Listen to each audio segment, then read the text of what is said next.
The little girl sat on the examination table, swinging her legs back and forth, her patent leather shoes catching the afternoon light streaming through the window.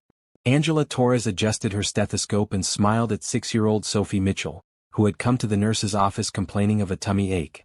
But Angela knew better.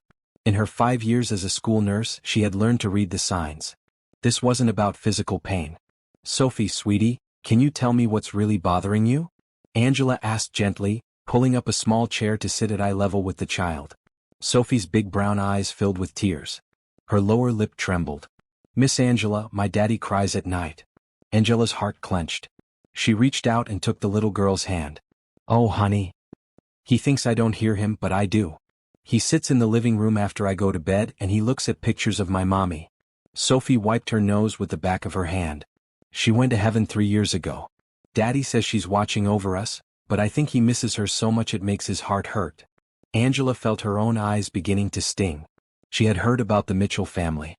Everyone at Riverside Elementary knew about Cameron Mitchell, the successful restaurant owner who had lost his young wife to cancer. Teachers whispered about how he never missed a parent-teacher conference, how he volunteered for every field trip, how he was trying so hard to be both mother and father to his daughter. "Your daddy loves you very much," Angela said softly. "Sometimes grown-ups need time to feel sad. It's okay. But he's so lonely, Miss Angela." Sophie's voice cracked. "His birthday is next Saturday and I asked him if we could have a party. He said yes, but I know he's only doing it for me. All his friends are married with mommies and daddies together. And I thought..." She paused, looking down at her shoes. "I thought maybe you could come." Angela blinked. "Me? Sweetie, that's very kind, but..." "Please, Miss Angela." Sophie grabbed both of Angela's hands, her small fingers squeezing tight. "You're so nice. You smell like vanilla cookies. You always make me feel better when I'm scared. And I see how you help all the kids here. You have so much love in your heart." The little girl took a deep breath and then the words tumbled out in a rush. "My daddy is so lonely. Can you be my mummy at his birthday party?" The room went silent. Angela heard the clock on the wall ticking. She heard children laughing in the hallway. She heard her own heartbeat pounding in her ears. This was not a normal request. This was a child's desperate wish for her broken family to be whole again. This was a little girl who had lost her mother reaching out for someone, anyone, to fill that empty space. And she was reaching for Angela. "Sophie," Angela began, not sure what to say. "I know you're not really my mummy," Sophie said quickly. "I know my real mommy is in heaven. But just for one day, just for the party, could you pretend? Could you come and be there and maybe make my daddy smile? He never smiles anymore, Miss Angela." "Not really. But I think if you came, maybe he would remember how." Angela felt a lump forming in her throat. Every professional instinct told her this was crossing a line. She was the school nurse.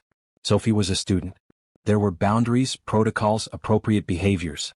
She should gently decline, explain to Sophie that she couldn't attend, and maybe suggest the school counselor talk to the little girl about grief and loss.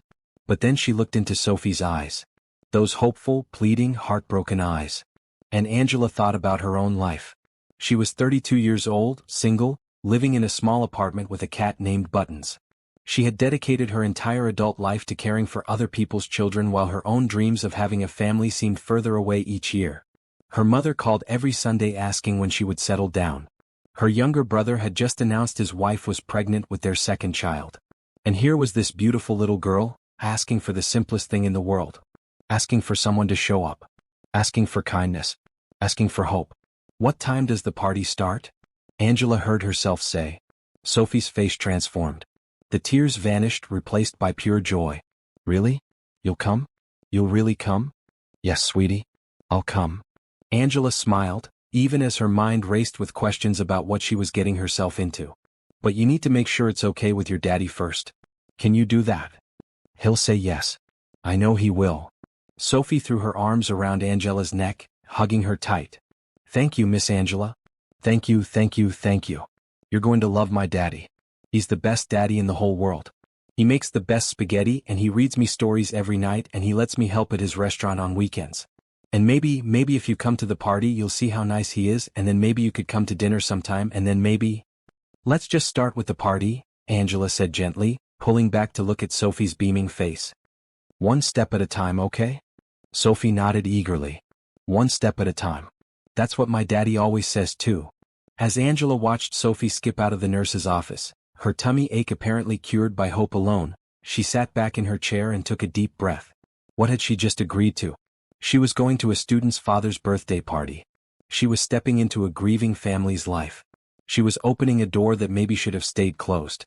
But something in her heart told her this was right. This was why she had become a nurse in the first place. Not just to bandage scraped knees and check temperatures, but to heal hearts. To show up when people needed her most. To be the person who said yes when everyone else said no. Angela pulled out her phone and texted her best friend Nicole. "You won't believe what just happened. I need your advice." The response came immediately. "Coffee after work? You're buying." Angela smiled and typed back a quick agreement. She had a feeling she was going to need all the advice she could get. As the school day continued and more children filtered through her office with their various complaints and injuries, Angela's mind kept returning to Sophie's question. Can you be my mummy at his birthday party? Such a simple request. Such an impossible request. Such a beautiful, heartbreaking, hope-filled request. By the time the final bell rang and the last student had been picked up, Angela had made her decision. She was going to that party. She was going to meet Cameron Mitchell. She was going to show up for Sophie. And maybe, just maybe, something beautiful would come from this strange, unexpected invitation. Because if there was one thing Angela Torres believed in, it was that kindness always led somewhere good. Hope always opened doors. And love, real love, always found a way. Before we continue, I need to ask you something important. Have you ever been asked a question that completely changed your life? A question you couldn't ignore, no matter how complicated the answer might be? This story is about taking chances on unexpected invitations. If you've ever wondered whether saying yes to something scary could lead to something beautiful, please subscribe to this channel and comment below about a time you took a chance that changed everything. Let me know if you believe in hope the way Angela does. Angela sat across from Nicole at their favorite coffee shop, stirring her latte absently while her best friend stared at her with wide eyes. "Let me get this straight," Nicole said, leaning forward. "A 6-year-old asked you to be her mother at her father's birthday party, and you said yes?" "When you say it like that, it sounds crazy," Angela admitted. "Because it is crazy." Nicole took a sip of her cappuccino. "Also, it's the sweetest thing I've ever heard. Tell me everything." Angela recounted the entire conversation with Sophie, watching as Nicole's expression softened from concern to understanding. Nicole had been her roommate in nursing school, the person who knew her better than anyone else. If anyone could help her navigate this situation, it was Nicole. "So what do you know about this Cameron Mitchell?" Nicole asked. "Not much. He owns 3 restaurants in the city. Everyone says he's a good father. Very involved at school. The teachers like him." Angela paused. "And he's been alone for 3 years raising Sophie by himself. Have you seen him?" "A few times. Drop off and pick up. He's always rushing, always looks tired. But he always has time to hug Sophie and ask about her day." Angela smiled at the memory. "Last week I saw him show up with her lunch because she forgot it at home. He had driven across town from his restaurant during the lunch rush just to bring it to her." Nicole nodded slowly. "Okay, so he's a good dad. That's important. But Angela, are you sure about this? You're stepping into something complicated here." "I know." Angela met her friend's eyes.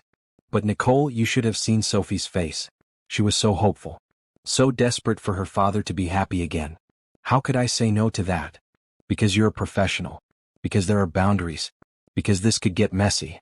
Nicole reached across the table and took Angela's hand. "But I also know you, Angela Torres. You've never met a person in need that you could turn away from.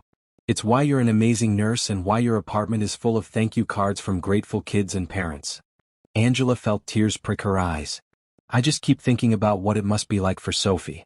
Growing up without a mother. Watching her father struggle alone. And she reached out to me. Of all people, she chose me. Because you're safe. You're kind. You make her feel cared for." Nicole squeezed her hand. "And honestly, maybe this is good for you too. When was the last time you went on a date? When was the last time you let someone take care of you?" "This isn't a date," Angela protested. "It's a child's birthday party."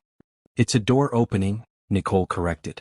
"Whether it leads to romance or just friendship or nothing at all, you won't know unless you walk through it." Over the next few days, Angela found herself thinking constantly about the upcoming party. She had called Cameron Mitchell to confirm that Sophie's invitation was genuine and that he was comfortable with her attending.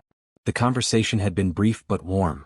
"Miss Torres, I apologize for my daughter putting you in an awkward position," Cameron had said, his voice deep and slightly rough as if he hadn't slept well in days. You absolutely don't have to come. I can explain to Sophie that. I want to come, Angela had interrupted gently. Sophie is a special little girl, and I'd be honored to celebrate your birthday with your family. There had been a long pause. Then quietly, thank you. That means more than you know. Now, on Saturday morning, Angela stood in front of her closet trying to decide what to wear. She had bought a small gift, a book about famous chefs that Nicole had recommended. She had wrapped it in cheerful blue paper. She had rehearsed what she would say when she arrived.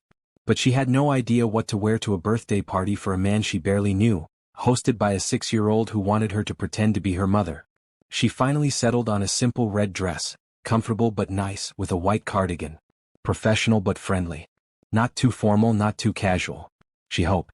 The address Sophie had given her led to a beautiful house in a quiet neighborhood. The lawn was well maintained, and Angela could see colorful balloons tied to the mailbox. Her heart started beating faster as she parked her car and walked up the front path. Before she could even knock, the door flew open. Miss Angela. Sophie stood there in a pretty green dress, her hair in pigtails, beaming from ear to ear. You came. You really came. Daddy, she's here. Angela barely had time to register the interior of the house before she was pulled inside by an excited 6-year-old. The living room was decorated with streamers and balloons. A birthday banner hung over the fireplace. She could smell something delicious cooking in the kitchen. And then Cameron Mitchell walked into the room, and Angela's breath caught in her throat. He was taller than she had realized, with dark hair that was slightly too long, as if he kept meaning to get a haircut but never found the time. He wore jeans and a blue button-down shirt with the sleeves rolled up. His eyes were gray, tired but kind. He had the look of a man who carried the weight of the world on his shoulders but refused to let it break him. Miss Torres, he said, extending his hand. Thank you for coming. I'm Cameron. Angela shook his hand, noting the calluses that spoke of hard work and the firm but gentle grip. Please call me Angela. Happy birthday. Thank you. He smiled, and Angela understood what Sophie meant. It was a smile that didn't quite reach his eyes. A smile that was polite but not joyful. Can I get you something to drink? We have lemonade, iced tea, water. Lemonade sounds perfect. As Cameron headed to the kitchen, Sophie grabbed Angela's hand. Come see my room. I want to show you my stuffed animals. I have 23 of them. Angela laughed and let herself be led upstairs, feeling the warmth of the little girl's hand in hers. Sophie's room was exactly what she would have expected, painted in soft purple with white furniture. Stuffed animals covered the bed. Books filled a small bookshelf. Pictures decorated the walls. But what caught Angela's attention was a framed photograph on the nightstand. A beautiful woman with long dark hair and Sophie's same brown eyes smiled at the camera, holding a baby Sophie in her arms. That's my mommy, Sophie said softly, following Angela's gaze. Her name was Rachel. Daddy says I have her smile. You do, Angela agreed, her heart aching. She was beautiful. Daddy says she would be proud of me. That she's watching from heaven. Sophie picked up the photo and hugged it gently. Sometimes I talk to her at night. I tell her about school and my friends and how Daddy is doing. I think she can hear me. Angela knelt down beside Sophie. I think she can too.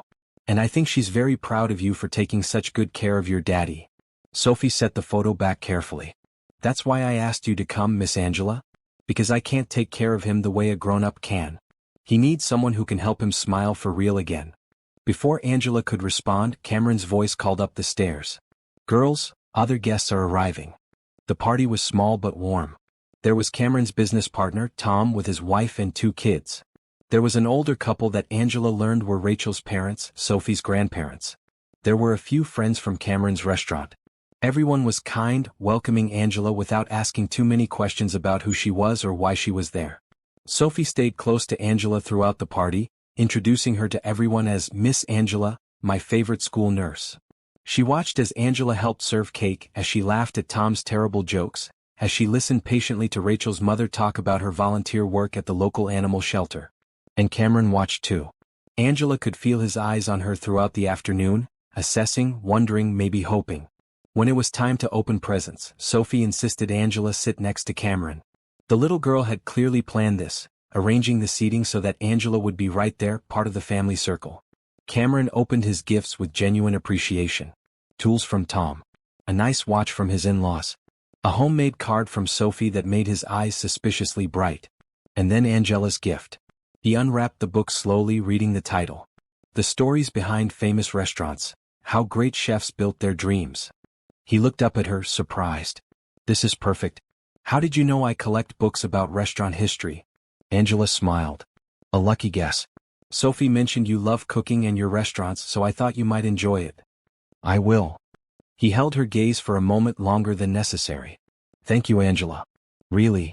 As the party wound down and guests began to leave, Angela started to gather her things. But Sophie grabbed her hand. Do you have to go? Can't you stay for dinner? Please? Daddy made his special lasagna this morning, and there's so much food left over.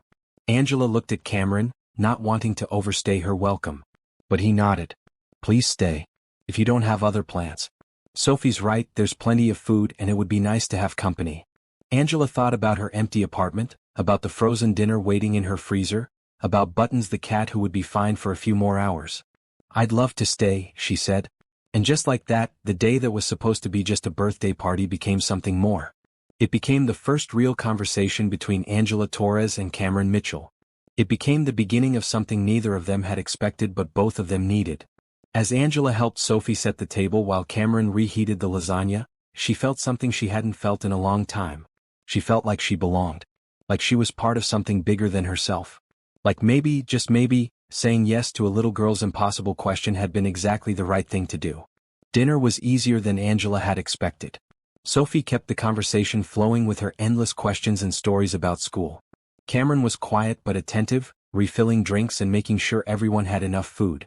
The lasagna was delicious, rich with cheese and perfectly seasoned. Angela complimented him on it, and for the first time that day she saw his smile reach his eyes. Rachel taught me how to make it, he said softly. It was her grandmother's recipe. She made me promise that I'd teach Sophie how to cook it when she was old enough. That family traditions would continue. That's beautiful, Angela said, meaning it. After dinner, Sophie asked if she could show Angela her favorite movie. Cameron agreed, setting up the television in the living room while Sophie snuggled between them on the couch. The movie was an animated story about a girl who befriends a dragon, and within 20 minutes, Sophie had fallen asleep, her head resting on Angela's shoulder. She does this every time, Cameron whispered, smiling at his daughter. Gets so excited about watching a movie that she falls asleep before it's halfway through. She's exhausted from all the party excitement, Angela said gently, carefully adjusting so Sophie would be more comfortable. Cameron looked at his daughter with such love that Angela felt her heart squeeze. She was so worried about this party. About me being sad on my birthday. I didn't realize how much she notices. How much she worries. Kids see everything, Angela said quietly. They're more perceptive than we give them credit for. She really loves you, you know? Cameron's voice was barely above a whisper. She talks about you all the time. Miss Angela this, Miss Angela that. When she came home and told me she had invited you to the party, I didn't know what to say. Part of me was horrified that she had put you in such an awkward position. But another part of me was hopeful that you might actually come. Angela turned to look at him, careful not to disturb Sophie. Why hopeful? Cameron was quiet for a long moment. Because Sophie hasn't connected with an adult woman since her mother died. Rachel's mom tries, but she's grieving too, and sometimes being with Sophie just makes her sad. My friends' wives are kind, but they have their own families. Sophie needed someone who was just hers. Someone who saw her, not as poor little Sophie who lost her mother, but just as Sophie. She's an amazing kid, Angela said. Smart, kind, full of joy despite everything she's been through. She gets that from Rachel. Cameron's expression became distant.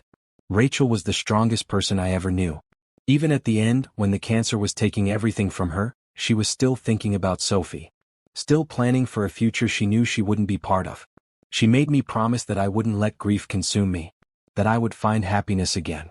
That Sophie would grow up in a home filled with love and laughter. It sounds like you're keeping that promise, Angela said gently. Cameron shook his head. I'm trying. But some days it feels impossible. Running the restaurants, taking care of Sophie, trying to be everything she needs. I'm exhausted all the time. I can't remember the last time I did something just for myself. And the worst part is Sophie knows. She sees how tired I am.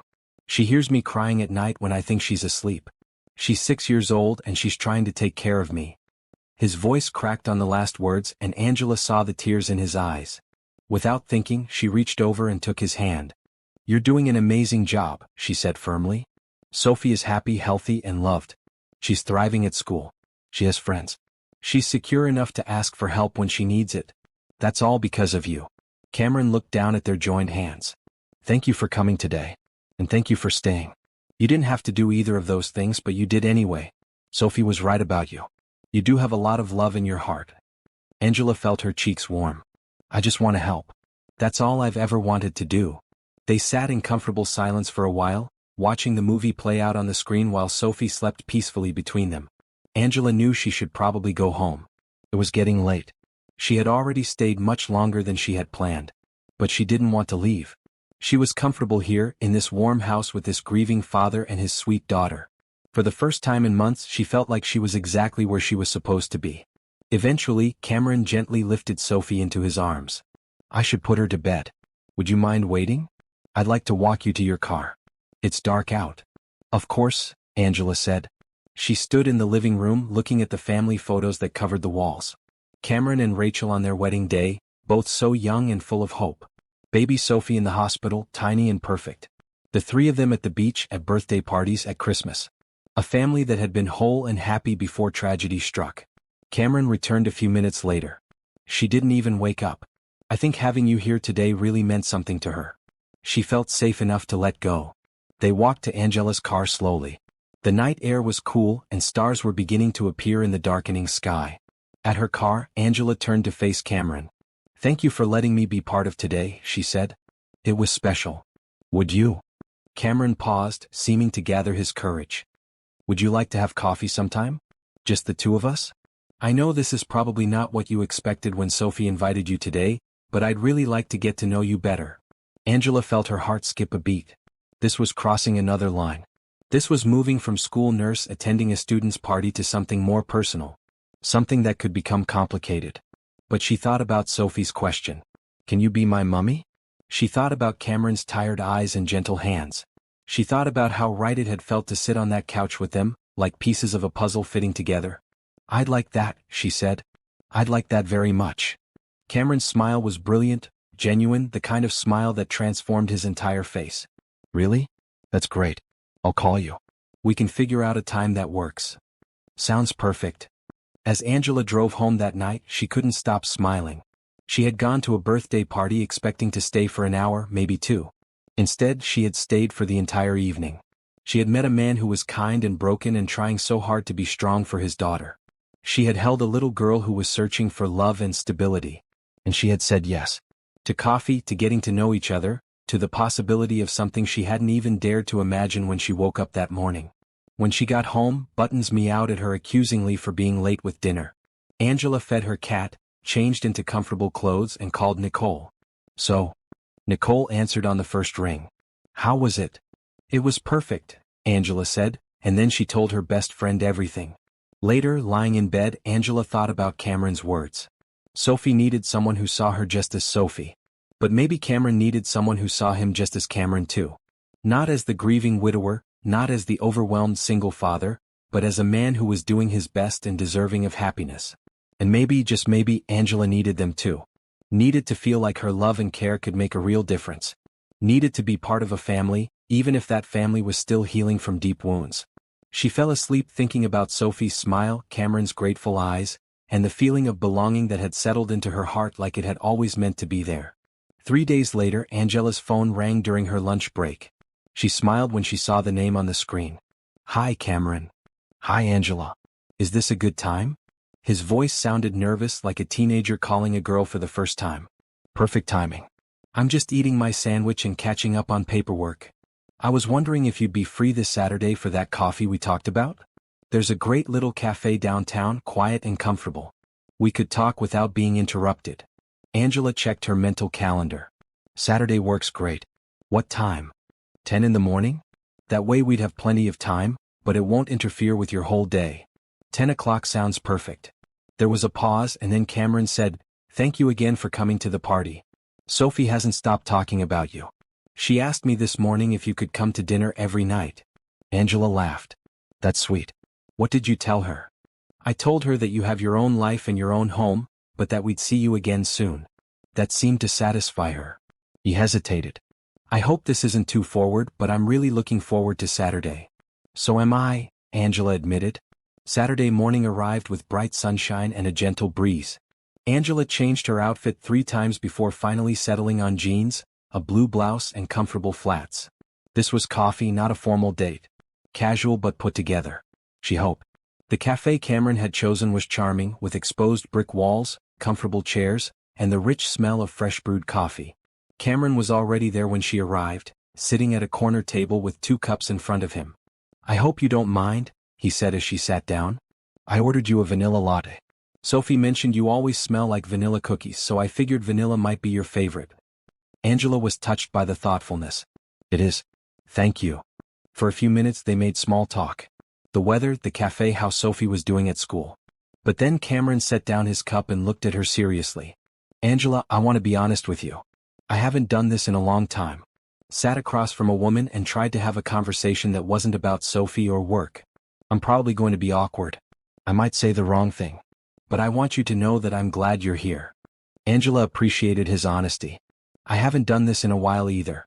Most of my dates over the past few years have been disasters. Guys who talked about themselves the whole time or who got uncomfortable when I mentioned wanting kids someday. So if we're both awkward, at least we're awkward together." Cameron smiled. "Deal. So tell me about you. How did you end up being a school nurse?" Angela settled back in her chair. "I always loved kids. When I was in high school, I volunteered at a summer camp for children with medical needs. I saw how much difference a caring medical professional could make in their lives.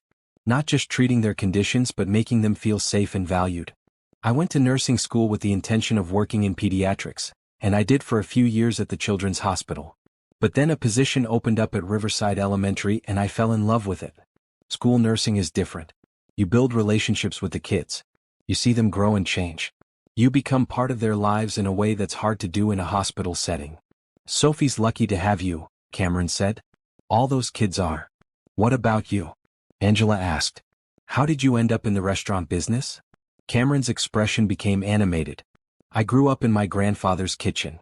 He owned a small Italian restaurant, nothing fancy, just good food and family atmosphere. I used to stand on a stool next to him while he cooked, and he'd let me stir the sauce or taste the pasta. He taught me that food isn't just about eating. It's about bringing people together, creating memories. When I graduated from culinary school, I worked in high-end restaurants for a few years, but I always knew I wanted to open my own place. Something that felt like home." "And now you have 3 restaurants," Angela said. "That's impressive." Cameron shrugged. "The first one was just me and 2 employees working crazy hours to make ends meet. Rachel was working as a teacher and we barely saw each other. But slowly it grew. People kept coming back. Word spread. When Sophie was born, Rachel encouraged me to open a second location.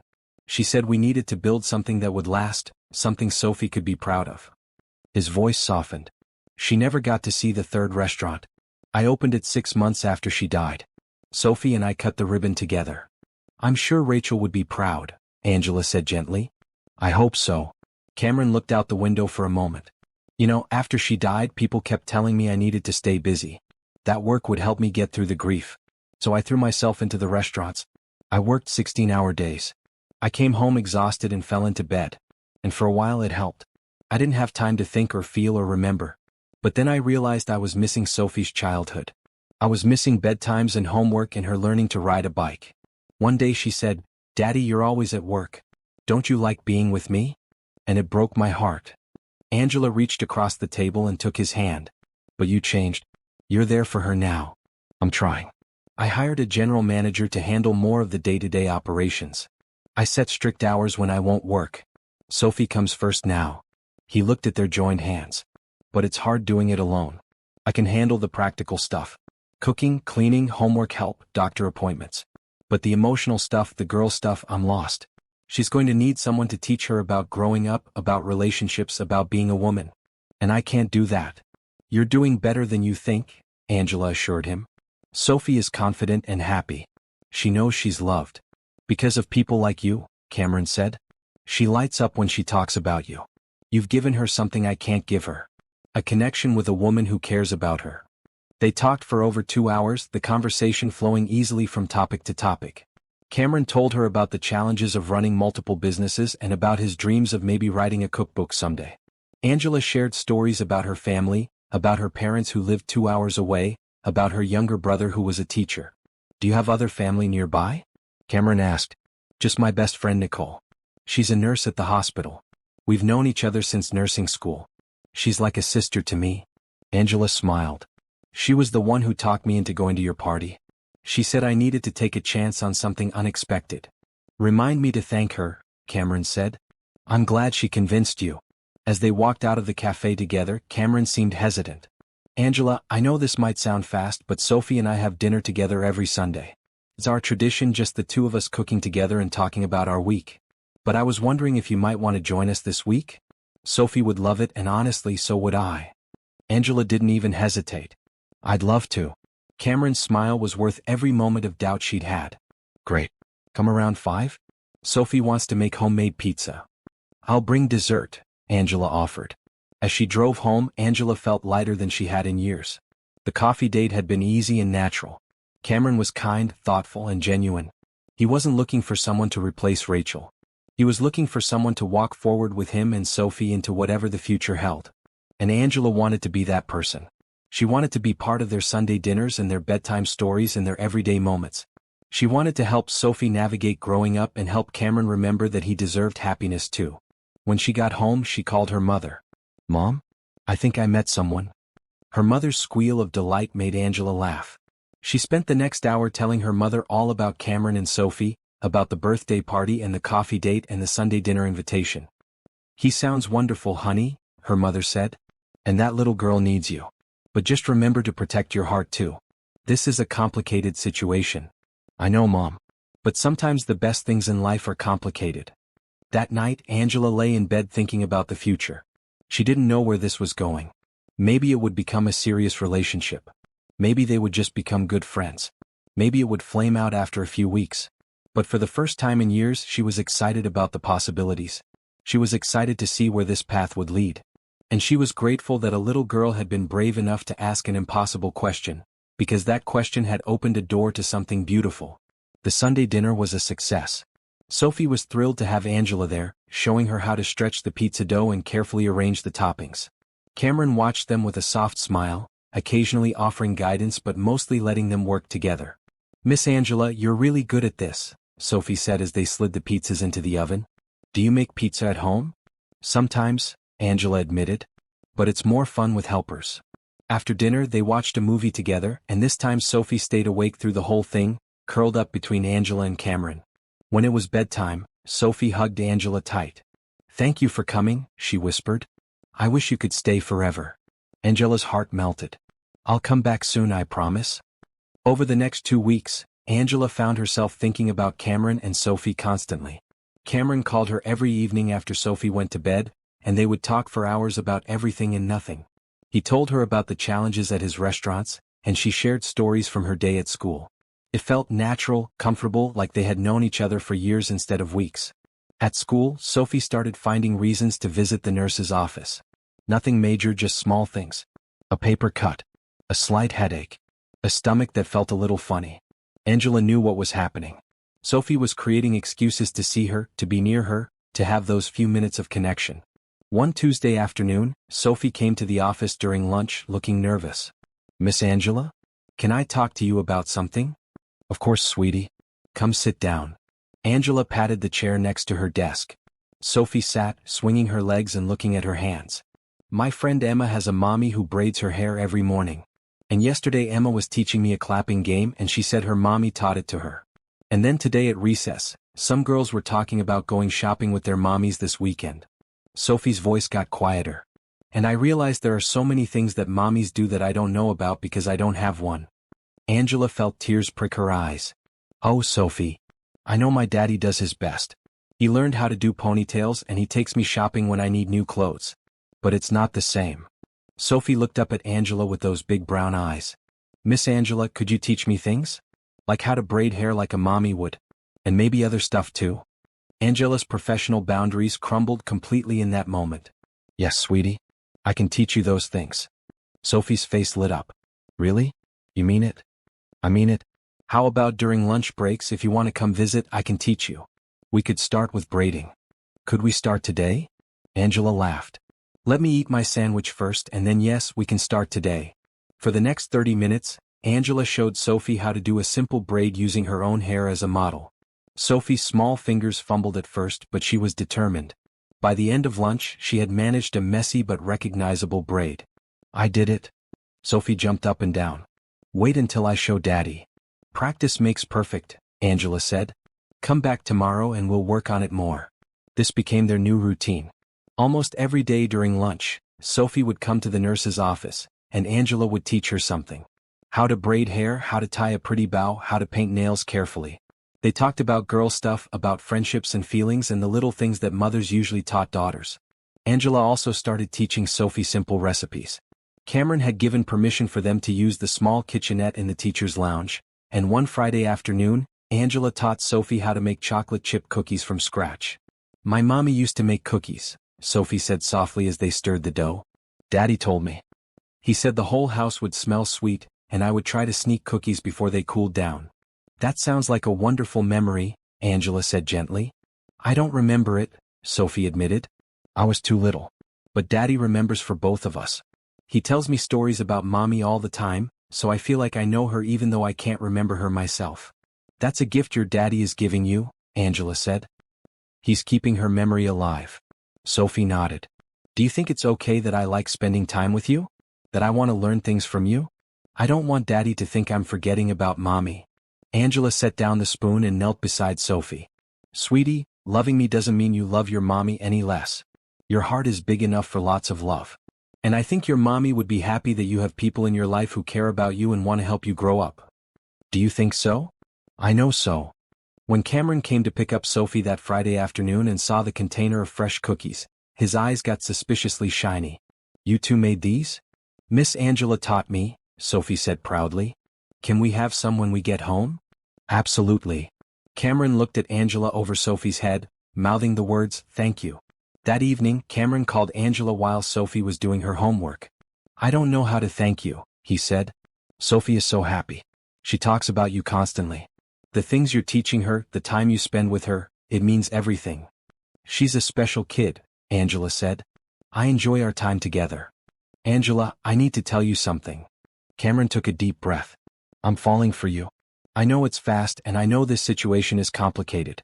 But when I'm with you, I feel like I can breathe again.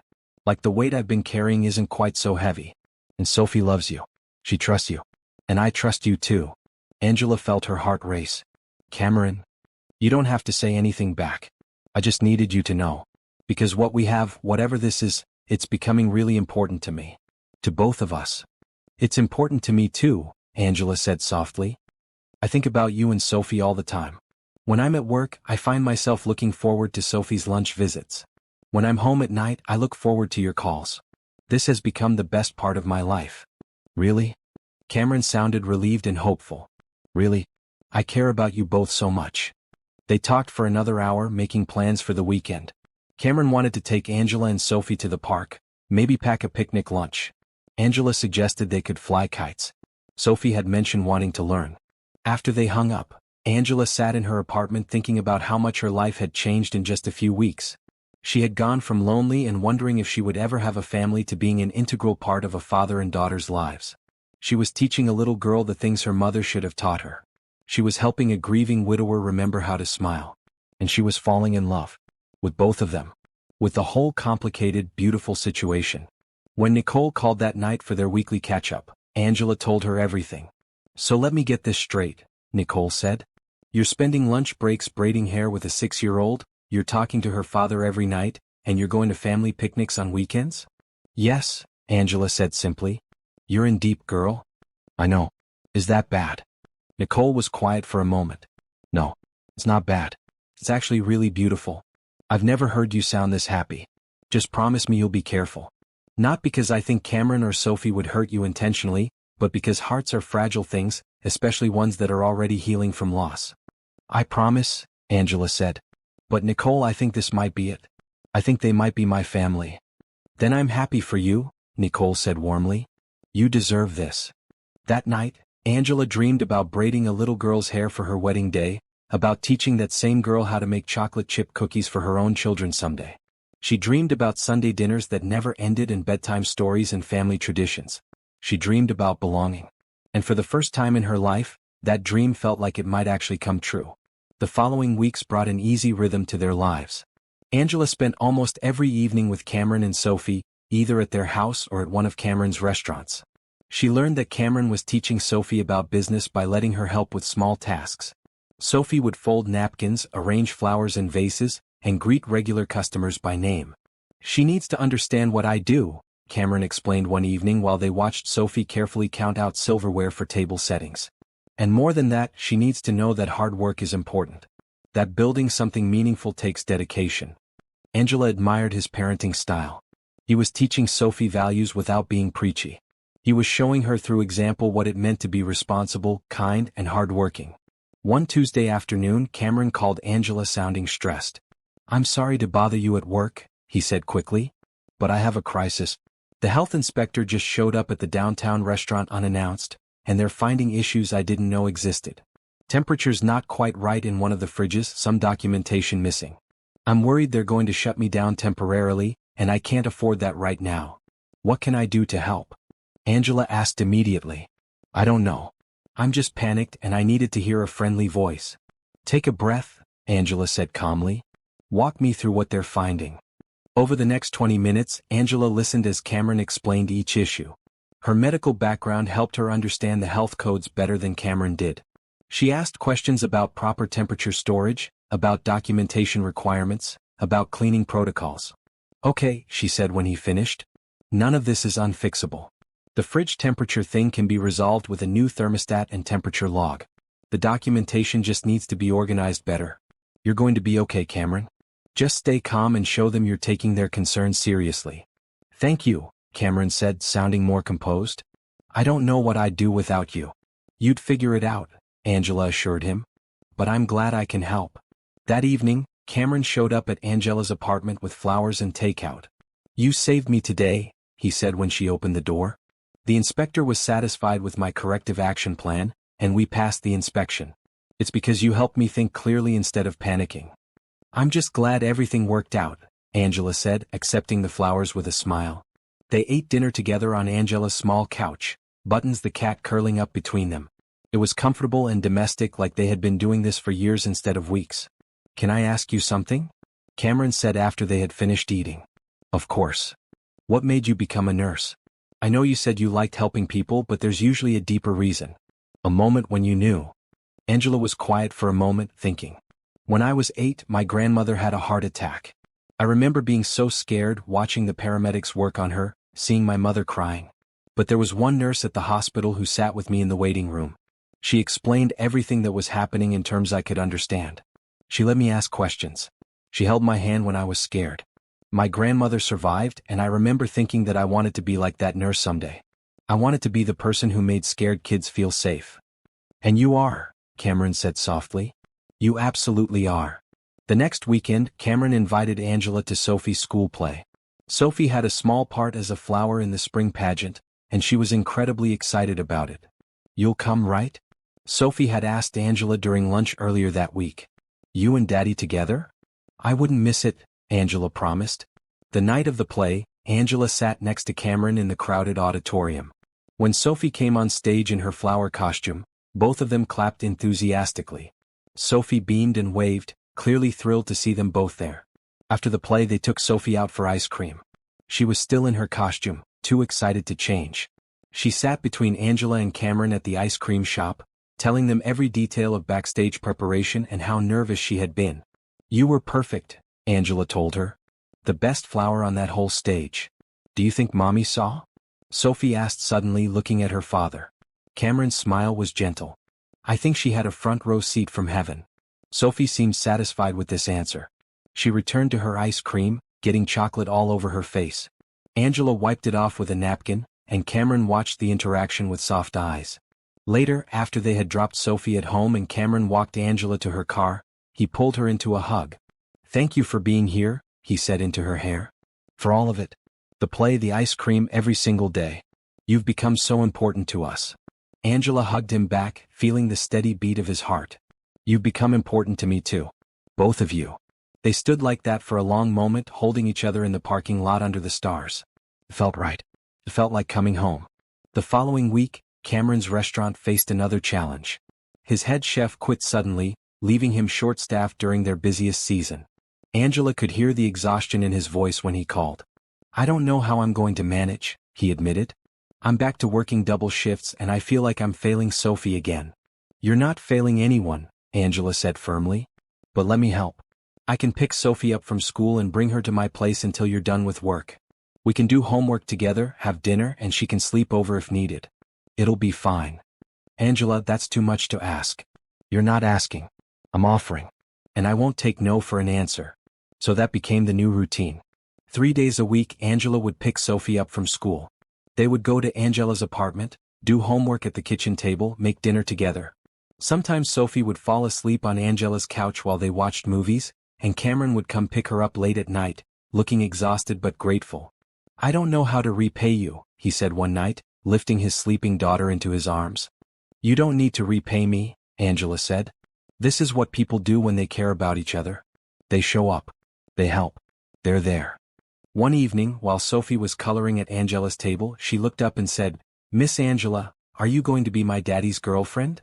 Angela froze, not sure how to answer. "Would that be okay with you if I was?" Sophie considered this seriously. "I think so. You make Daddy smile. And you make me happy. And you smell nice and give good hugs." She paused. "Will you still be my friend if you're Daddy's girlfriend?" "Always," Angela promised. "No matter what happens, I'll always be your friend." Sophie nodded, satisfied, and returned to her coloring. But the question stayed with Angela. What were she and Cameron? They spent almost every day together. They talked every night. They held hands. They helped each other. But they hadn't officially defined their relationship. That night, after Sophie was safely home and in bed, Cameron called. "Sophie asked me if you were my girlfriend," Angela said. I didn't know what to tell her. Cameron was quiet for a moment. "What do you want to tell her?" "The truth," Angela said. "Whatever that is." "Then here's the truth," Cameron said softly. "I want you to be my girlfriend. I want you to be part of our lives officially. I want Sophie to know that the three of us are building something real together. If you want that too." Angela felt tears of happiness fill her eyes. "I want that. I really, really want that." "So we're doing this? Officially?" "Officially," Angela confirmed. After they hung up, Angela sat in her apartment feeling overwhelmed with joy. She had a boyfriend. A kind, wonderful man who made her laugh and valued her help and appreciated everything she did. And she had Sophie, a beautiful little girl who needed her and trusted her. Her life had changed so completely from just a few months ago. She had gone from lonely to loved, from wondering if she would ever have a family to being an integral part of one. When she called Nicole with the news, her friends squealed with delight. "I'm so happy for you," Nicole said. "You deserve this, Angela. You deserve every bit of happiness coming your way." "It feels almost too good to be true," Angela admitted. "Then just enjoy it," Nicole advised. "Stop waiting for something to go wrong and just be happy." Angela decided to take that advice. She was going to be happy. She was going to embrace this new chapter of her life. She was going to love Cameron and Sophie with her whole heart and trust that everything would work out the way it was meant to. Because sometimes, when you said yes to an impossible question, when you showed up with kindness and hope, beautiful things happened. And Angela was living proof of that. Everything was perfect until it wasn't. Angela was in the middle of treating a student's scraped knee when the school secretary rushed into the nurse's office, looking panicked. "Angela, Sophie Mitchell just collapsed in the hallway. The teacher is with her, but they need you right away." Angela's blood went cold. She grabbed her emergency kit and ran, her heart pounding so hard she could hear it in her ears. She found Sophie on the floor outside her classroom, surrounded by worried teachers and students. The little girl was conscious but clearly unwell, her face flushed and her breathing rapid. "Sophie, honey, can you hear me?" Angela knelt beside her, immediately checking her pulse and temperature. The thermometer read 104 degrees. "I don't feel good, Miss Angela," Sophie whispered. "Everything hurts." Angela's training kicked in. High fever, rapid pulse, body aches. She needed to get Sophie to a hospital immediately. "Someone call 911, she said firmly. "And someone call Cameron Mitchell. Tell him to meet us at Mercy Hospital." The ambulance arrived within minutes. Angela climbed in with Sophie, holding the little girl's hand as the paramedics started in 4 and took vitals. Sophie was getting worse by the minute, her fever climbing despite the medications they were giving her. "Hang in there, sweetie," Angela said, brushing Sophie's hair back from her hot forehead. "You're going to be okay. I promise." At the hospital, they rushed Sophie into the emergency room. Angela tried to follow, but a nurse stopped her. "Are you family?" Angela hesitated. "I'm her father's girlfriend. Her school nurse. Please, I need to be with her." "I'm sorry, only family in the treatment area. You'll have to wait." Angela wanted to argue, to insist, to push past the nurse and get to Sophie. But she forced herself to be professional. She gave them all the information she had about Sophie's medical history, allergies, and current symptoms. Then she sat in the waiting room, shaking and praying. Cameron burst through the doors 15 minutes later, looking terrified. "Where is she? Where's Sophie? They took her back. They wouldn't let me go with her." Angela stood, and Cameron immediately pulled her into his arms. "What happened?" Angela explained everything, watching as Cameron's face went pale. "She was fine this morning," he said. "She ate breakfast, she was excited about school." "How did this happen so fast?" "Kids can get sick very quickly," Angela said, trying to stay calm. "The doctors here are excellent. They're going to take care of her." They sat together in the waiting room, holding hands, waiting for news. Every minute felt like an hour. Angela prayed harder than she had ever prayed in her life. "Please let Sophie be okay. Please don't take this little girl who has already lost so much." Finally, a doctor came out. "Mr. Mitchell?" Cameron jumped up. "How is she?" "Your daughter has a severe case of strep throat that's developed into scarlet fever. Her fever is dangerously high, but we've started aggressive treatment with antibiotics and fever reducers. She's going to need to stay in the hospital for a few days so we can monitor her." "Can I see her?" Cameron asked urgently. "Yes, follow me." Cameron looked back at Angela. "Come with me. Please." This time no one stopped them. They followed the doctor to a pediatric room where Sophie lay in a hospital bed, looking tiny and fragile.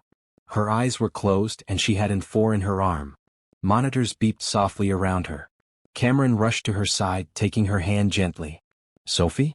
Baby, it's Daddy." Sophie's eyes opened slowly. "Daddy? I'm scared." "I know, baby.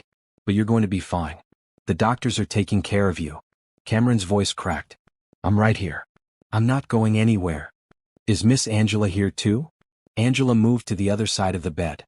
"I'm here, sweetie. We're both here." Sophie's small hand reached for Angela's. "Don't leave me." "I won't," Angela promised, tears streaming down her face. "I'm staying right here with you and your daddy." The doctor explained the treatment plan. Sophie would need 4 antibiotics every 6 hours. They would monitor her fever closely. If all went well, she could go home in 3 to 4 days. "I'm staying here," Cameron said immediately. "I'm not leaving her." "Mr. Mitchell, it's going to be a long few days. You should go home, get some rest." "I said I'm not leaving." Cameron's voice was firm. "My daughter needs me." Angela touched his arm. "Cameron, let me help. We can take shifts. You go home, shower, get some sleep. I'll stay with Sophie. Then we'll switch. That way she's never alone and you're not exhausted." Cameron looked like he wanted to argue, but then Sophie spoke up weakly. "Daddy, Miss Angela is right. You need to rest too. You can't help me if you get sick." Reluctantly, Cameron agreed. He spent the first shift sitting by Sophie's bed, holding her hand as she drifted in and out of feverish sleep. Angela went to his house, packed him a bag of clothes and toiletries, and brought it back to the hospital along with food. "Thank you," Cameron said when she returned. His eyes were red and he looked years older than he had that morning. "I don't know what I'd do without you." "You'd manage," Angela said gently. "But I'm glad you don't have to." They fell into a routine. Cameron would stay during the day and Angela would take the night shift. She would sit by Sophie's bed, monitoring the machines, talking to nurses, making sure everything was being done correctly. When Sophie woke up scared in the middle of the night, Angela would hold her hand and sing soft lullabies until she fell back asleep. On the second night, Sophie's fever finally started to come down. Angela was reading to her when Sophie interrupted. "Miss Angela? Are you going to marry my daddy?" Angela was startled. "Why do you ask that, sweetie?" "Because you're here. In the hospital with me. And you're taking care of both of us. That's what families do, right? They take care of each other?" Angela felt tears well up. "Yes, that's what families do. So we're a family now? You and me and Daddy?"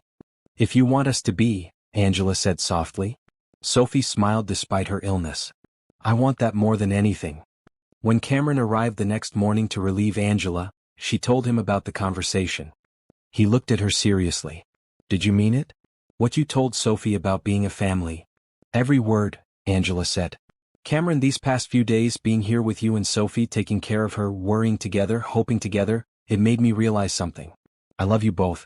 Not as a school nurse caring for a student. Not as someone helping out. As family. Real family. Cameron pulled her into a tight embrace. I love you too. God, Angela, I love you so much. When Sophie collapsed, when I got that call, all I could think was that I needed you. That we both needed you. You're not just part of our lives. You are our life. They stood in the hospital hallway holding each other, crying tears of relief and love and gratitude. Sophie recovered quickly after that. By the 4th day, her fever was gone and her energy was returning. The doctor cleared her to go home with strict instructions about finishing her antibiotics and plenty of rest. Cameron carried Sophie to the car while Angela followed with bags of medications and discharge papers. Sophie insisted on sitting in the back seat with Angela instead of in her car seat. I want to be close to you, she said simply. At home, Cameron tucked Sophie into her bed while Angela made soup in the kitchen. When Cameron came back downstairs, he wrapped his arms around Angela from behind. Thank you, he whispered. For everything. For staying with her. For taking care of both of us. For being exactly who we needed you to be. I didn't do anything special, Angela said. Yes, you did. You showed up. You stayed. You loved us through the scary parts. Cameron turned her around to face him. Angela, I know we've only been together a few months, but I need you to know something. You're it for me. You're the person I want by my side through everything. The good days and the bad days. The easy times and the hard times. I want to build a life with you. Angela felt her heart swell. I want that too. They kissed then, gentle and sweet, a promise of forever in that simple touch. From upstairs, Sophie's voice called out. Are you two kissing? That's gross. They laughed, breaking apart. We should go check on her, Angela said. Together, Cameron added. The way we do everything now. Together, Angela agreed. As they walked up the stairs to Sophie's room, Angela felt a sense of rightness settle over her. This was her family. This was her place. And no matter what challenges came their way, they would face them together with love, hope, and kindness leading the way. Sophie's recovery took about a week. During that time, Angela practically lived at Cameron's house, helping with meals, medications, and keeping Sophie entertained while she rested. It felt natural, moving through their home like she had always belonged there. One evening, after Sophie had fallen asleep, Cameron asked Angela to join him on the back porch. The night was cool and clear, stars bright overhead. He had set up 2 chairs and poured wine for both of them. This is nice, Angela said, settling into her chair. Quiet. I wanted to talk to you about something, Cameron said, his voice serious but warm. These past few weeks, watching how you've been with Sophie, how you dropped everything to be at the hospital, how you've moved your whole life around to help us, it's made me think a lot about what we have here. Angela's heart started beating faster. What do you mean? Cameron set down his wine glass and turned to face her fully. Angela, before I met you, I was just going through the motions. Getting through each day, trying to be a good father, running my businesses but not really living. I was stuck in grief, unable to move forward. And then Sophie invited you to that birthday party and everything changed. Cameron. Let me finish, he said gently. You brought light back into our lives. You showed Sophie what it means to be cared for by someone who chooses to love her, not just someone who has to because they're family. And you showed me that it's okay to open my heart again. That loving you doesn't mean I'm betraying Rachel's memory. Tears were streaming down Angela's face now. You're not betraying anyone. Rachel would want you to be happy. I know that now. Because of you. Cameron reached over and took her hand. Angela Torres, I'm not asking you to marry me. Not yet. But I am asking you to officially be part of this family. I'm asking you to move forward with us as a committed couple building a life together. I'm asking if you'll take this journey with Sophie and me wherever it leads. Angela didn't even hesitate. Yes. 1,000 times yes. Cameron pulled her from her chair and into his arms, kissing her deeply. It was a kiss that spoke of promises and futures and love that had grown from an unexpected question into something real and lasting. When they finally pulled apart, Cameron rested his forehead against hers. Thank you for saying yes to Sophie that day. Thank you for coming to the party. Thank you for every single moment since then. Thank you for letting me in, Angela whispered. Thank you for trusting me with your heart and Sophie's heart. They stood like that for a long time, holding each other under the stars, feeling the weight of their decision and the joy of their love. The next morning they told Sophie together. She was eating breakfast when they sat down at the table looking serious. "Sophie, we want to talk to you about something important," Cameron began. Sophie's eyes got wide. "Are you getting married?" Angela laughed. "Not yet. But Miss Angela and I are officially together now. As a real couple. Which means she's going to be around a lot more. Is that okay with you?" Sophie jumped up from her chair and threw her arms around Angela. "It's more than okay. It's perfect. Does this mean I can call you something besides Miss Angela? Can I call you something special? What would you like to call me?" Angela asked. Sophie thought about it seriously. "How about Miss A? That's still respectful but also special. And later, maybe someday if you and Daddy get married, maybe I could call you something else?" "Miss A is perfect," Angela said, hugging the little girl tight. "And yes, maybe someday we can talk about other names." Over the next few weeks, Angela began integrating more fully into their lives. She still maintained her own apartment, but she spent most nights at Cameron's house. She helped with Sophie's bedtime routine, reading stories and tucking her in. She started cooking meals for them, learning Cameron's favorite recipes and teaching Sophie new ones. Cameron's businesses were doing better too. He had hired a new head chef who was working out wonderfully, and with Angela's support and encouragement, he was able to delegate more responsibilities and trust his managers. "You've helped me see that I don't have to do everything myself," he told Angela one evening. "That asking for help isn't weakness. It's wisdom." One Saturday, Cameron suggested they go to his downtown restaurant for a special dinner. He had arranged for one of his sous chefs to take over for the evening so he could focus entirely on Angela and Sophie. The restaurant was beautiful, with warm lighting and elegant but comfortable decor. Cameron had reserved a private corner table and had clearly planned the menu carefully. They started with Sophie's favorite appetizer, moved to a main course that Angela had mentioned loving, and finished with a dessert that Cameron had created himself. "This is amazing," Angela said, tasting the chocolate creation in front of her. "What is this?" "It's a new recipe I've been working on," Cameron said, watching her carefully. "I call it New Beginnings. Because that's what you've given us. A chance to start fresh, to build something new while still honoring what came before." Angela felt tears in her eyes. "It's perfect." After dinner, while Sophie was distracted by coloring at the table, Cameron leaned close to Angela. "I want you to meet my family. My parents, my sister, everyone. They've been asking about you and I think it's time." "I'd love to meet them," Angela said. "When? Next weekend? We usually have family dinner on Sundays. It's a big group, kind of chaotic, but they're going to love you." Angela agreed, though she felt nervous. Meeting the family was a big step. What if they didn't approve? What if they thought she was trying to replace Rachel? As if reading her mind, Cameron squeezed her hand. "They're going to love you because I love you and Sophie loves you. That's all that matters." The following Sunday, Angela dressed carefully in a nice blue dress and drove to Cameron's parents' house with him and Sophie. The house was large and welcoming, with a big yard and the sound of laughter coming from inside. Cameron's mother, Helen, opened the door and immediately pulled Angela into a warm hug. "You must be Angela. Oh, Cameron has told us so much about you. Come in, come in." Cameron's father, Robert, was more reserved but kind, shaking Angela's hand firmly. Cameron's sister, Jennifer, was there with her husband and 2 kids who immediately started playing with Sophie. Dinner was loud and chaotic and wonderful. Everyone talked over each other, passing dishes and telling stories. They asked Angela about her work, her family, her interests. They made her feel welcome without making a big deal about who she was or what her presence meant. At one point, Helen pulled Angela aside in the kitchen. "Thank you for making my son smile again," she said quietly. "And for taking such good care of my granddaughter. Rachel would be grateful." Angela felt tears prick her eyes. "I love them both very much." "We can see that," Helen said warmly. "And they love you. That's all a mother could ask for." The evening ended with everyone gathering in the living room. Cameron's father played guitar while everyone sang old songs. Sophie sat on Angela's lap, tired and content. Cameron sat beside them, his arm around Angela's shoulders. This was family, Angela thought. Not perfect but real. Full of love and acceptance and hope for the future.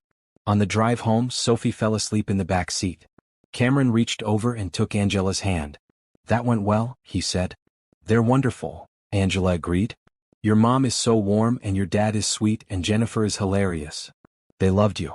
I could tell." Cameron glanced at her. "I told you they would." What about Rachel's parents? Angela asked carefully. Do you think they'll be okay with me? Cameron was quiet for a moment. They've known about you for a while. I've kept them updated. I think they'll be happy that Sophie has someone like you in her life. They loved Rachel, but they also want me and Sophie to be happy. They understand that life goes on. The next weekend, Cameron arranged for Angela to meet Rachel's parents, Margaret and Thomas. They came for brunch at Cameron's house, bringing fresh flowers from their garden. Angela was nervous, but the moment Margaret hugged her, she felt the tension ease. Cameron tells us you've been wonderful with Sophie, Margaret said. That means the world to us. They spent hours talking, looking at old photos of Rachel, sharing memories.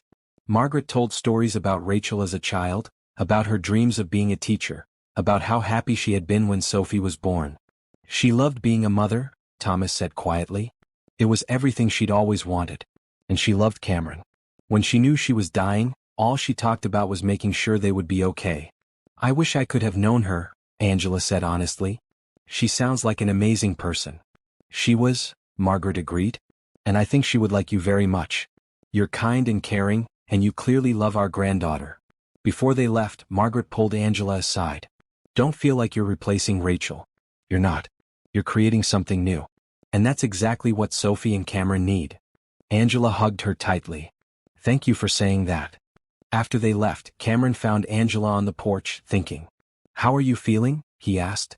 Grateful, Angela said. And loved. And like I really am part of this family now. Cameron pulled her close. You are. You absolutely are. That night, after Sophie was asleep, Cameron gave Angela a key to his house. I want you to feel like this is your home too, he said. You're here all the time anyway. Make it official. Angela took the key, feeling the weight of what it represented. This wasn't just access to a house. It was full integration into their lives. It was trust and commitment and love. Thank you, she said softly. For everything. For letting me love you both. Thank you for choosing us, Cameron replied. As Angela drove home that night, the key to Cameron's house in her pocket, she thought about how far they had all come. From a little girl's desperate question to a family built on hope and kindness and choosing each other every single day. And the best part? This was just the beginning. Fall turned into winter, and Angela's life had completely transformed. She now split her time between her apartment and Cameron's house, though she spent most of her nights with them. Her toothbrush had a permanent spot in their bathroom. Her clothes hung in Cameron's closet. Her coffee mug had its own place in the kitchen cabinet. Sophie started second grade, and Angela was there for the first day of school, taking pictures alongside Cameron. They attended parent-teacher conferences together. When Sophie's class had a fall festival, both of them volunteered, running the ring toss booth side by side. You two make a great team, Sophie's teacher commented. Sophie is so lucky to have both of you so involved. Angela's parents came to visit for Thanksgiving. Her mother, Maria, was warm and loving, immediately taking to Cameron and Sophie. Her father, Carlos, was more cautious at first, protective of his daughter. But by the end of the weekend, Angela found him teaching Sophie how to play chess while giving Cameron advice about expanding his restaurant business. I like him, Carlos told Angela privately. He's a good man. He works hard, he loves his daughter, and he treats you well. That's all a father can ask for. I love him, Papa, Angela said. I know, Mija. I can see it in your eyes. Cameron's restaurants were thriving. With Angela's encouragement, he had introduced a new healthy menu option that was becoming popular with families and the lunch crowd. He started a meal prep service for busy parents, using his culinary skills to make nutritious food accessible. This was your idea, he told Angela one evening as they reviewed the successful numbers. You saw a need and helped me fill it. We're a good team, Angela agreed. She introduced Cameron to her best friend Nicole properly at a dinner party Angela hosted at her apartment. Nicole and Cameron hit it off immediately, bonding over their mutual love of cooking and their shared goal of taking care of Angela. She needs people who appreciate her, Nicole told Cameron. She gives so much to everyone else that she sometimes forgets to save anything for herself. I know, Cameron said seriously. That's why I try to take care of her as much as she takes care of us. Nicole pulled Angela aside later. He's perfect for you. Don't let this one get away. I don't plan to, Angela said with a smile. As Christmas approached, the three of them decorated Cameron's house together. Sophie was in charge of the tree, carefully hanging each ornament while explaining its significance. Many of them had belonged to Rachel, and Sophie shared memories her father had told her about each one. "This one is from Mommy's first Christmas with Daddy," Sophie said, holding up a silver bell. "And this one is from the year I was born. And this one." She paused, looking at a handmade ornament. "Mommy made this the last Christmas she was with us." Angela's eyes filled with tears. Cameron moved to stand beside his daughter, putting a hand on her shoulder. "Your mommy would love this tree," he said gently. "She always made Christmas so special." "Can we hang one for Missa too?" Sophie asked. "So she's part of our Christmas?" "I'd like that," Angela said softly. They went shopping together and Sophie picked out a beautiful red ornament with Angela's name on it. When they hung it on the tree right next to the one Rachel had made, it felt right. Not like Angela was replacing Rachel, but like she was being woven into the family's story. Christmas morning was magical. Sophie woke them up at 6, bouncing with excitement. They opened presents in their pajamas, drinking hot chocolate and listening to Christmas music. Cameron had gotten Angela a beautiful necklace with a small heart pendant. "For the heart you've given us," he said as he fastened it around her neck. Angela had gotten him a leather journal for writing down his recipes and restaurant ideas. For Sophie, she had bought art supplies and a book about famous women in history. But the best present came from Sophie. She handed Angela a wrapped package, looking nervous. Inside was a homemade card that read, "To Miss A, the best almost mommy ever. Love, Sophie." Attached to it was a hand-drawn picture of the three of them holding hands in front of a house. Angela started crying. "Sophie, this is the most beautiful present I've ever received. Do you really like it?" Sophie asked anxiously. "I love it more than anything," Angela assured her, pulling the little girl into a tight hug. That evening, while Sophie was playing with her new toys, Cameron pulled Angela into the kitchen. "I have one more present for you," he said, looking nervous. "Cameron, you already gave me the necklace. You didn't need to. This isn't from me. It's from Rachel." He pulled out a small box from a cabinet. Before she died, Rachel wrote letters to Sophie to be opened on important birthdays and occasions. But she also wrote one letter to whoever I ended up with. She wanted to make sure that person knew how grateful she was. Angela's hands were shaking as she took the envelope from the box. It was addressed simply, "To the woman who loves my family." Inside, in neat handwriting, was a letter. "Dear friend, if you're reading this, it means Cameron has found happiness again. It means someone has come into his and Sophie's life who makes them smile. It means my prayers have been answered. I won't be there to see Sophie grow up. I won't get to teach her how to braid her hair or talk to her about boys or help her pick out her prom dress. But I hope you will. I hope you'll love her like she's your own and help guide her into becoming the amazing woman I know she'll be. Cameron is the best man I've ever known. He's kind and loyal and hardworking. But he's also stubborn about asking for help. Please be patient with him. Please remind him that it's okay to not be strong all the time. Please love him on the days when he's missing me. I'm not threatened by you. I'm grateful for you. Thank you for loving my family.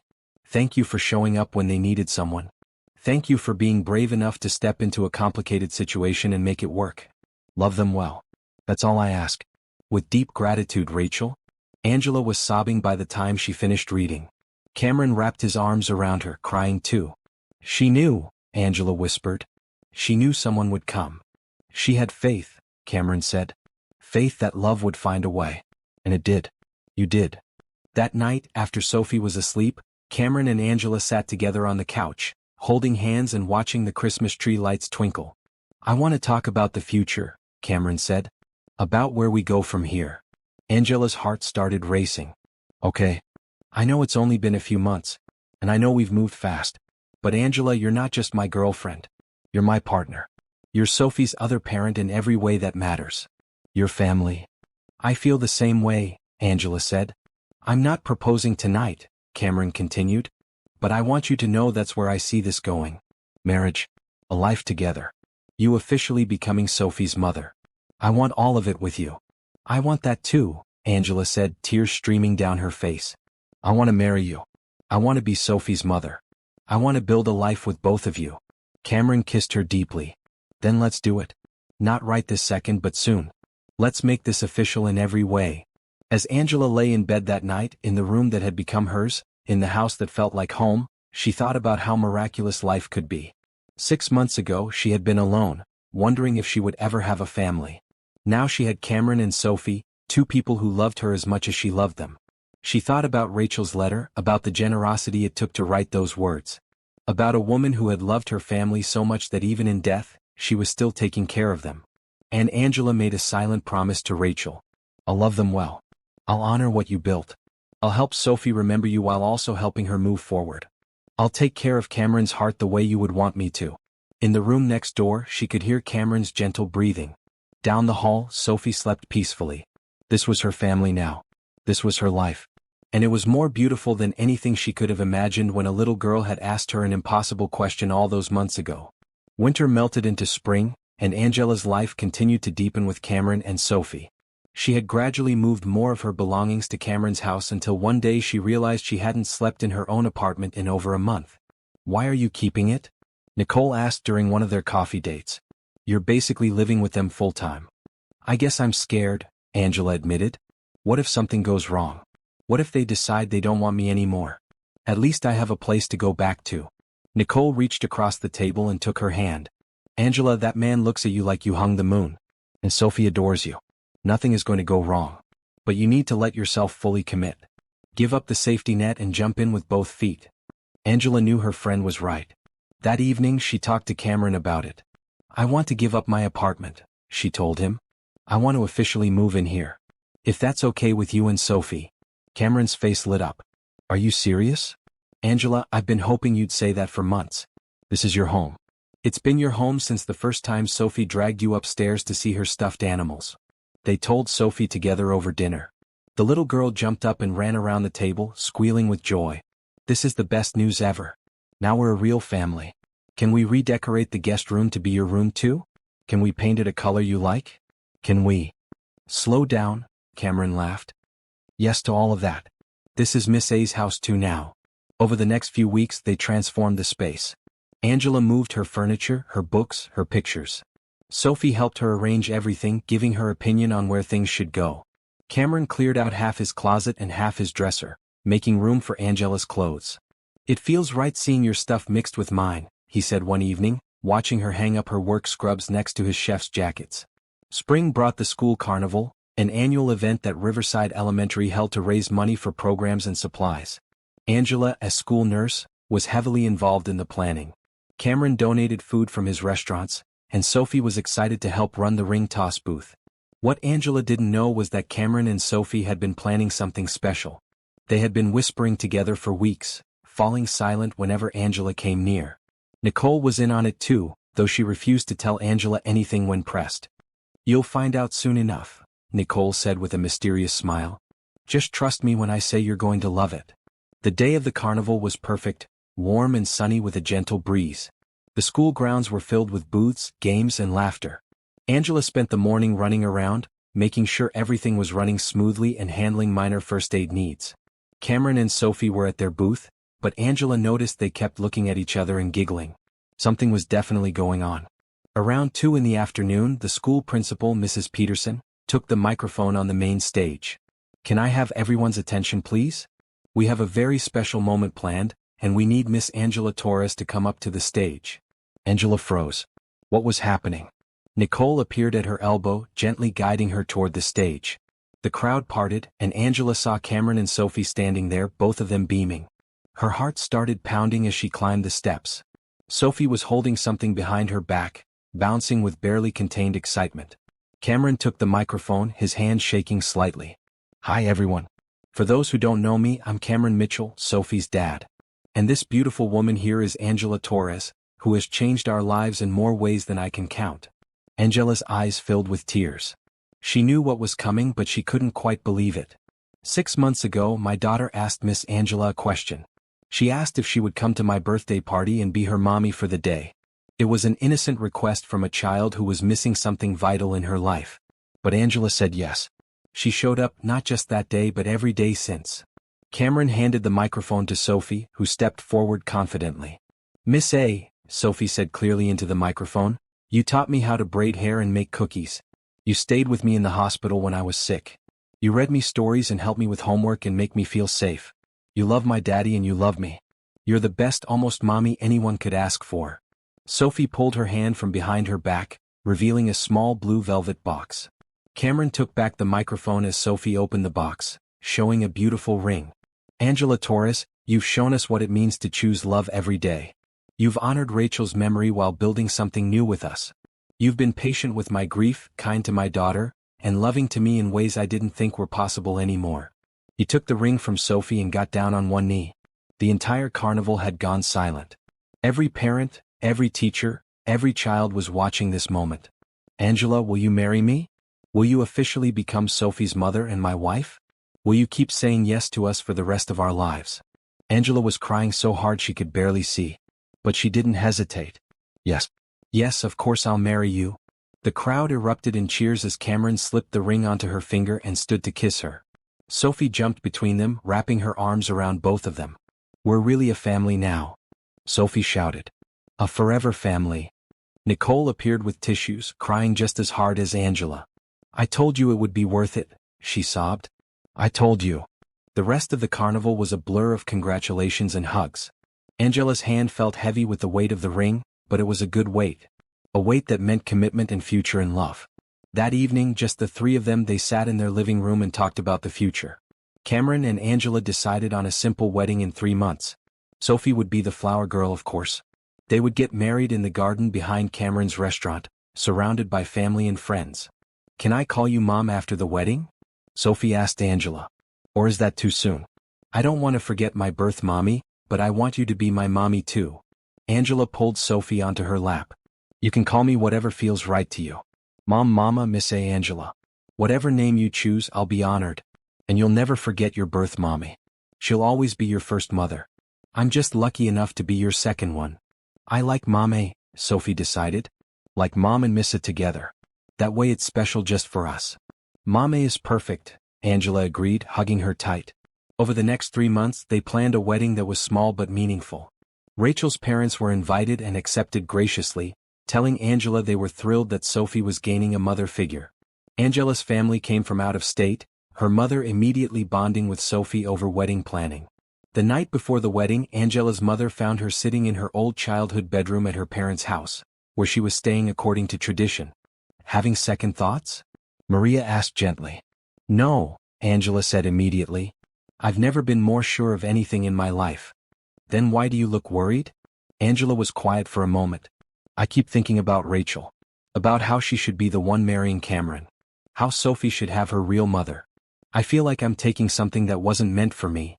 Maria sat beside her daughter and took her hand. Mija, love isn't a finite resource. It doesn't run out. Sophie loving you doesn't mean she loves Rachel less. Cameron choosing you doesn't dishonor Rachel's memory. You're not taking anything from anyone. You're giving them a chance to be happy again. And that's a gift. How do I live up to what Rachel was? Angela asked. You don't, Maria said simply. You don't try to be Rachel. You be Angela. You be yourself. That's who Cameron fell in love with. That's who Sophie chose. Just be you and that will be more than enough. The wedding day arrived warm and perfect. The garden at Cameron's restaurant had been transformed with white chairs and flowers. A simple arch stood at the end of the aisle, covered in roses. Angela wore a simple white dress, elegant but not fussy. Sophie wore a green dress with a flower crown. Cameron wore a navy suit that made his gray eyes stand out. As Angela walked down the aisle on her father's arm, she saw Cameron's face. He was crying, openly and unashamedly, watching her come to him. Sophie stood beside him, holding a small bouquet and beaming. The ceremony was short and sweet. They had written their own vows. Cameron went first. Angela, you came into our lives when we needed you most. You showed us that healing is possible, that love can grow from the most unexpected places. You've loved my daughter like she's your own. You've loved me despite my broken pieces. You've shown me that opening my heart again doesn't mean letting go of the past. It means making room for the future. I promise to love you, honor you, and choose you every day for the rest of my life. Then it was Angela's turn. Cameron, when Sophie asked me to come to your birthday party, I had no idea I was stepping into my future. But from that first day, you and Sophie have been teaching me what family really means. It's not just blood. It's showing up. It's choosing each other. It's building something together one day at a time. I promise to love you both, to honor Rachel's memory, and to help create a home filled with love, laughter, and hope. When the officiant pronounced them husband and wife, Sophie cheered louder than anyone. That's my Mom A, she shouted. She's officially my mommy now. The reception was filled with joy. Cameron's mother gave a toast about how happy she was to welcome Angela officially into the family. Rachel's mother stood and spoke about how grateful she was that Sophie had found someone to love her the way Rachel would have wanted. But the most touching moment came when Sophie stood up, holding a microphone with Cameron's help. "I want to say something," she announced to the room. "When my mommy Rachel went to heaven, I was really sad. My daddy was sad too. We were lonely and we missed her so much. But then I met Miss Angela and I knew she could help us. So I asked her to come to Daddy's party. And she said yes. She kept saying yes to us over and over again. And now she's my mame forever. So I just want to say thank you, mame, for answering my question. Thank you for being my mommy when I needed one. Thank you for making my daddy smile. And thank you for loving us." There wasn't a dry eye in the room. Angela pulled Sophie into a tight hug as everyone applauded. The party continued late into the evening. Angela danced with Cameron, with her father, with Cameron's father. She helped Sophie dance on top of Cameron's feet. She laughed with Nicole and talked with Rachel's parents and felt surrounded by love from every direction. As the night wound down and guests began to leave, the three of them, Cameron, Angela, and Sophie, stood together in the garden, looking at the fairy lights strung overhead. "This is the happiest day of my life," Sophie said. "Even better than Christmas." "Mine too," Angela agreed. "Mine three," Cameron added, pulling them both close. They stood like that for a long time, a family officially bound by love and commitment. A family that had been built from grief and hope, from a child's brave question and an adult's willingness to say yes. As they finally headed home that night, Angela looked at the ring on her finger, at the sleeping child in the back seat, at the man beside her who was now her husband. She thought about the journey that had brought them here. How a simple question had changed everything. "My daddy is so lonely. Can you be my mummy at his birthday party?" Such a small question. Such an impossible request. But Angela had said yes. And that yes had led to this moment, to this family, to this beautiful, complicated, perfect life. Sometimes the bravest thing you can do is answer an unexpected question with hope in your heart. Sometimes the best families are built from broken pieces and healing hearts. Sometimes love finds you in the most unlikely places. And sometimes when a little girl asks you to show up, you just have to trust that saying yes will lead somewhere beautiful. Because it did. Oh, how it did.